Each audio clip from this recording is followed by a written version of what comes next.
What's up, everyone? This is Ruben Young, aka the Young Electrician. Here on this podcast, we like to see electricians grow, not just in the field, but also in their personal lives. With that said, let's hop right into this episode. So, I put out a poll and asked you guys on the old Instagrams what kind of content you guys would like more of on the podcast. And the winner of that poll was Journeyman Prep. So, I decided for this week, I'm going to share what I would do if I were to be taking the Journeyman Exam in 2024, 2025, or honestly anytime. If I were to take the Journeyman Exam now, what would I do? Having the knowledge that I have now, having taken the test twice and passing it, and gaining all the information that I did over the course of that time. So that's what I'm going to share with you guys here. So buckle up and enjoy. All right, so to start off, I know now that the number one thing you need to know how to do when you're taking the exam is navigate the code book. You're going to hear me say that a lot because it is very important. You need to know how to navigate the code book and not just navigate it, but navigate it quickly. When you're taking the Journeyman exam, you have about 3 minutes each question. So, you don't want to use that 3 minutes for each question. There are going to be some questions that you just know off the top of your head, right? If they ask you, what size American wire gauge you're going to use for, 20 amps, you're going to know that off the top of your head. So there are going to be some that you know, but there are going to be some that you're going to have to search for. If they ask you about carnivals, if they ask you about hospitals, if they ask you about RV homes or boats or offices, and you've never worked on them, you don't really have the general knowledge on the top of your head, you're going to need to know how to navigate the code book and find them quickly. So the first thing I would do is I would either purchase a Journeyman Prep book or a Journeyman Prep online practice exam. I would find practice exams that I could go through. You don't have to purchase some. If you have a friend that got a bunch of questions, that's fine too. I know people that would pass around sheets of questions, and there'll be hundreds of them too. A couple practice exams, like 400 questions altogether, and that is great. Having the ability to just go through and find a couple hundred or a few hundred questions over the course of your studying. I know that not everybody has to do that, but it sure helps. I think the book that I went through, and I'll link that in the description of this. The book that I went through, it had between 25 and I want to say about 50 questions on each exam, and I think there was about 8 to 10 exams, and then 2 actual practice exams that were timed that had 100 questions each. So this book had 200 to 400 questions in it, and that was awesome because I needed that. When I started off, it would take me like 30 minutes to find certain answers. I sucked at finding answers, but by the time I finished with that, going through that entire book, I was able to find answers within, some answers within like 15 seconds. I know what section to look in, I flip over, or I know how to use the back of the book method, whatever it may be. I was able to find answers very quickly, and that helped me when I took the Journeyman exam the second time because I passed in 3 hours. And I had a whole hour to go back and just check all my marked answers, and that was awesome. So number one, I would find practice exams. You could buy a book, you could get an online program, you could purchase tests online. I'm going to say it doesn't really matter where you get them from. I would say get a lot of them. You want a couple hundred questions at least to go through. And when you're going through these, go through the same exams multiple times. I've noticed that some people, they'll go through an exam and, pass or fail, and then they'll keep going through until they pass it, and then they'll just put it away. But the reality is, you going through that same practice exam multiple times, you're not going to remember the answers to 100 questions. So you don't have to worry about, I already know what the questions are and the answers are. You'll take that exam, and you might not get as good a score as you did the first time because your mind doesn't retain information that way. So you can and you should retake the same practice exams. So keep that in mind. Don't just discard them after you complete them or after you pass them. They have some benefit. So one thing I would say, it doesn't really matter what practice exams, where you're getting them from. The main thing that matters is that they are in multiple choice form. I've seen some that people purchase that just have the question and, it has the little lines on the bottom so you could write in the answer. That's okay. It is going to help you navigate the code book, but I recommend finding one that is multiple choice because that is how the exam will be. The exam is a multiple choice open book test. So while you're studying, it is beneficial to study multiple choice. So that's my recommendation on that. The second thing I would do, because, I would want to pass my first time if I were taking it now, I would take a Journeyman Prep course. Now, I know some people, you probably just finished an apprenticeship program, or you finished your schooling recently and you're actually paying attention. So you retained a lot of the knowledge, and maybe you don't have to do that. I think if you just completed your schooling, if you have a lot of the information fresh in your head, there are people who just take practice tests. They do that. They already know the equations. They're already familiar with it. They were paying attention in school and they do fine. But if you don't feel comfortable with the equations, if you feel like there's a lot that you're lacking, I really recommend, or if you just really want to make sure you pass it, take a Journeyman Prep course. The one that I took was from Weka. They have two programs. One is an 8-week course. You go for 8 hours a week, once a week, and it's for 8 weeks. And they really just dive into everything you need to know to pass the exam. Really, good information that they provide. I took their second one, which is the 2-week crash course. It's 16 hours, 8 hours a week. And I thought it was great. I feel like they prepared me or over-prepared me to take the exam. The only thing I feel like they did not prep me on well was navigating the code book, which is why I said the first thing I would do is find some practice exams. So they taught me what to expect on the exam. They taught me how to, mentally prepare myself. They taught me the equations. They taught me some things that should be general knowledge. It was awesome. But, even though there were practice tests and some practice exam questions, I just felt like it didn't have what I needed to really dive into learning how to navigate the code book. So that's that. Also, you guys know I had him on the podcast, Sergio Cortez. His program is flipping awesome. You have journeymen, going to take his exam. You have C10 contractors and master electricians taking his exam prep course, just because it is so rich in information. I'm still looking forward to taking his course. Just talking to him and having him on the podcast shows me how much he knows. I got great benefit from that, and I know a lot of people who listen to those episodes got a lot of benefit from that. So, his course is awesome. You could just go to his Instagram page and you could see the testimonials. You can see the people passing, and everybody that takes his course seems to just love him and loves his material. So yeah, hit up Sergio Cortez if you're looking for a good journeyman prep course. Those are the only two that I'm really familiar with. I know I want to say this: if you are good at being a self-starter and you're really well disciplined, you could use an individual course where you study on your own, something like Jade Learning, right? Or one of those programs. I'm not much of a self-starter like that. It's really hard for me to really hunker down and dedicate a lot of time to not just studying, but really trying to understand the information, because I have to ask questions.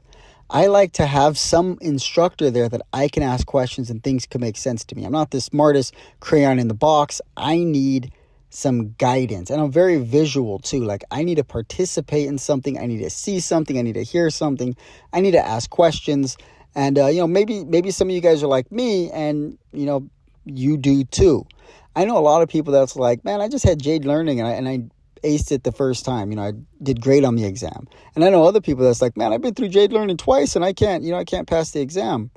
So, one thing to note is, kind of assess yourself and, make an honest choice in how you're going to study. Because if you're not a self-starter, if you're not going to sit there, for the right amount of time to study through a program, then don't do it. Don't do it. If I know people, when I recommend Weka to them, I'm like, hey, they got an online thing. And, some of them are honest and they're like, dude, I can't do the online thing. If I sit there staring at my computer screen, I'm not going to get any information. Like, I'm going to drive out to San Diego, or I'm going to drive out to wherever the heck it's at. And I'm going to make sure I sit there in person. Because I want to pay attention. And I think that's so cool, because you got to be honest. So the first thing is, I will find practice exams. The second thing is, I will pick a Journeyman Prep course and I will take that. The third thing is, I would make sure before I do any of these things, which should be, step one, I apply for the Journeyman exam. Trust me, it could take 3 months, probably longer for some people right now. I don't know how it is in your state, but I know California is just lagging. So make sure you actually apply for the Journeyman exam, because if you're studying now, and let's say you take a Journeyman Prep course and, then you send your paperwork in, you're going to forget a lot of the stuff that you learned. You could be throwing your money away. So make sure you've actually applied for the Journeyman exam. Make sure you actually have the ability to pick a test date. That's one of my recommendations, all right? So after that, I would say then step one, get the practice exams. Make sure they're multiple choice. My recommendation. 2, take a Journeyman exam course. 3, you actually have to decide, make a resolve in yourself. I am going to dedicate the next 2-3 months, whatever it is, to preparation. I would make a resolve in myself that I'm going to study for the next 3 months or so, whatever it may be. And I'm going to study my program, the Journeyman Prep program. I'm going to study these practice tests, and I'm going to actually dedicate time most days of the week, right? Some people, you have to be honest with yourself. If you can't study every single day of the week, then don't. Don't try to run a marathon when you barely learned how to walk, right? You have to give yourself goals that will get you to your destination, not cripple you in the process. So if you could only study 3 days a week and that's where you want to start, then study 3 days a week. And say, hey, Monday, Wednesday, Thursday, whatever it is, for an hour a day, I'm going to study. So I would pick the days that I'm going to study. And then I would pick the time of day that I'm going to study. Trust me, these are things that could trip you up. And these are things that I know that tripped me up. Because before I would be like, okay, I'm going to study in the morning. And the morning comes and I'm tired. I don't have my material. I'm like, whatever. I'm going to, I'll study at lunch. And then lunch comes and it's like, I'm too tired from work. I'm going to just chill after work. It'd be better. And then after work comes, it's like, oh man, I got to make dinner and do laundry and do stuff like that. And then I just don't study. But when you decide, hey, at this particular time, I'm going to study. This is my study time. It's easier to stay dedicated to that, especially if it's not every single day. It's not some grueling task. So I would pick the day that I'm going to study, the time that I'm going to study, and I'm going to pick how long I'm going to study for. Is it 30 minutes? Is it an hour? Because for me, knowing that I have that light at the end of the tunnel makes it way easier. If I decide, hey, after work, I'm just going to study, and there's no time limit to me studying, I might do that for like 2-3 times, but I'm going to quit. Because it's like, I don't know when to stop. I'm just studying. Have I studied enough? Do I keep studying? Should I stop studying? How much of my evening is it going to eat into? And again, you have to set yourself up for success. Again, you cannot run a marathon if you're barely learning to walk. So don't cripple yourself. Don't just say, hey, after work, I'm just going to study until the flipping whatever, till I got to go to sleep. I mean, if you want to, go ahead if you can, but you be honest with yourself. It's like, hey, I'm going to study for an hour after work 3 times a week. Do that. Do it. Because I guarantee you, it is better to do that for 3 months than to, hit it hard 4 hours a day for just 3 days and then give up, or a week and then give up. You need to think about the longevity of how you study, because it's not just sitting down and getting this information into yourself. There's a mental and emotional aspect to this where you have to psych yourself up for this. You have to keep yourself involved with this. And nobody wants to do something that, you really can't see an end to. So know yourself, know what you could take on, know what's going to help you, continue on the longest with this. So I would pick the days I'm going to study. I would pick the time of day I'm going to study. I would pick where I'm going to study at so I can make sure I have my material there. That's a big thing that could set you back, not having your material. And just make sure everything's there so I could just easily move into studying for that day. And then I would decide when I'm going to study, because, there have been times I sat down like, well, what do I want to study? What should I study? And I'll start studying one thing. I'm like, I don't really want to study this. Let me study something else. And screw it. If you're going through a program, if you're going through a book, you need to get all that information. My recommendation when it comes to picking what to study for the day, if you're going through a Journeyman Prep book, start from the beginning. And whatever you're going to study for the day is, whatever you have next in the book. Just study it beginning to end. My recommendation. Also, and when you're doing your prep course, whatever you studied for that weekend, then that's what you should be studying through the week. Just go through that material from beginning to end, because you want to try and gain as much of this information and have it stick in your head as possible. Because some people, they'll say like, hey, I'm not going to study motors because, I don't think there's going to be any motor questions on the exam. And then there's a bunch of motor questions and they fail. So you want to go through from beginning to end on your Journeyman Prep book and on your course. So it just makes it so much easier to decide what to study. You're studying whatever's next in your book or your course. Hope that made sense. Also, I would make sure that I set my test date out for 1 to 2 weeks past when my course ends. Now, this is crucial. There are people who have failed because they've set their test date a month after. The importance of this, and I don't recommend, again, you have to know yourself, but I don't recommend, setting your test date a day after your course ends. And this is why. You need to give yourself time to just go and restudy all the stuff in your prep course. And even give yourself some time to go and restudy stuff from your practice exams. Now, for me, I needed 2 weeks to do that after I took my prep course, because I felt like there was so much I just didn't grasp. And I had to kind of just reverse engineer some of the equations and some of the answers that they gave me just to really understand it. So I gave myself a week to re-go through, well, not fully, but mostly go through my Journeyman Prep book. And then I gave myself a week to go through the Journeyman Prep course material. And so I just wanted to make sure I was over-prepared. So make sure you have your test date set. Make sure you have a prep course you're going to go through. Make sure you have access to Journeyman Exam questions that are multiple choice. And then, make sure you set the time, just structure your study time. You have to dedicate time to studying. And it's going to be up to you to craft that in such a way that you could continue that for your 1, 2, 3, 4 months until your test date, whatever it may be. And then make sure you set your test date out a week or two after your exam ends. And honestly, that's what I would do. That's exactly everything I would do. I won't stress out on, did I get the right prep book? Nope. Give me a couple hundred to a few hundred questions that I could continually go over so I could get familiar with navigating the code book. Give me a good prep course where I could ask questions and I could gain insight and information from somebody who's a trained professional who teaches this stuff. I need to make sure that I am dedicating specific time to studying.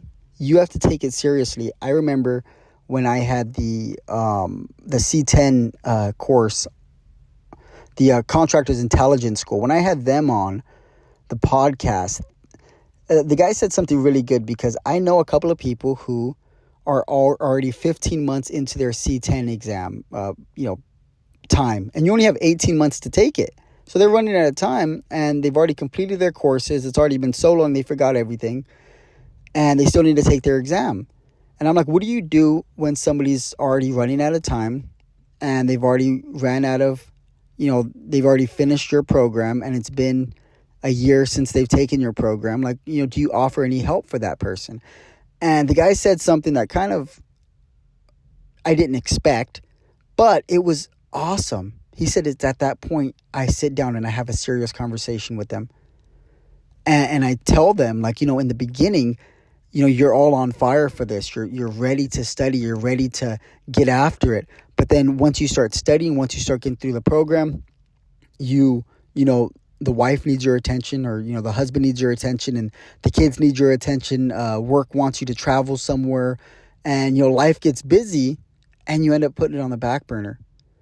And he said, look, there's nothing we could do for you if you're not going to, get on fire for it again. And I'm paraphrasing what he said, but that's serious.